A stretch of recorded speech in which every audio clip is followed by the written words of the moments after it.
Hi, Gloria Lybecker here with Healing You. You ever been real cranky? Maybe more than cranky.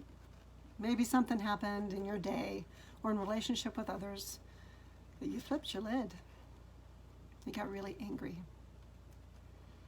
I want to acknowledge right off the top that for me, anger always represents that there's a whole lot of needs that are going unnoticed or unmet, or both. I worked with a client the other day who was feeling really angry, really cranky. And they were really angry. The trigger was witnessing the inaction of others. And so they got so angry about it because what they saw as an inaction, that the people in their life were just being really distracted by social media, by their technology. They really like their computers and or spending time with their friends, and it was causing a lot of emotional dysregulation in their relationship with these people. And what they were noticing was that it was interrupting motivation and being able to be in full choice or having some shared reality. And so the trigger was really big for them. When I talk about a trigger, I'm talking about when you get really uncomfortable in your skin. What it's really doing is it's alerting you that there's something arising that's bugging you. And when something bugs you, it would be really great maybe to pay attention to it, to see what's happening underneath that. Well, with this person, what they were noticing as we unpacked it was that they were telling themselves that it's just the final straw. That when these other people don't follow through with something, it's just too frustrating for them. And they would tell themselves that those people only care about others. They don't care about me. It was something about being unnoticed or dismissed or looked over the top of. And so you know what was possible? Was to slow time down. To actually slow time down enough to be in the inner experience. And as we slowed that time down, the client tapped into a memory of being 5 years old. And they were getting to visit at their dad's because their parents had split up and they had 2 separate homes. And they were at their dad's, and their dad was talking about building a tree house. And they got so excited at the idea of getting to have a tree house. Excuse me.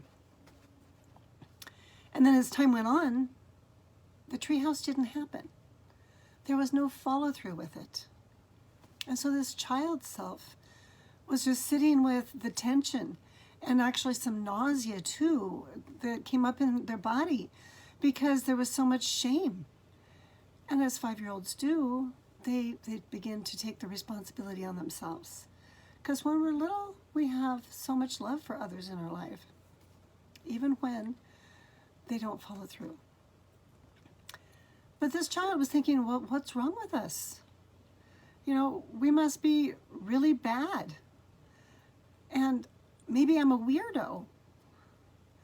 And the final belief became, whatever I do is never enough. It's just never enough.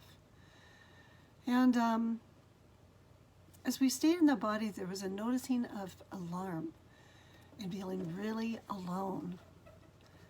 And then going a little deeper underneath that, there was a deep sadness. So taking time to just sit right there with this little 5-year-old felt sense of self. And breathing into that and noticing what are the needs. So making some guesses.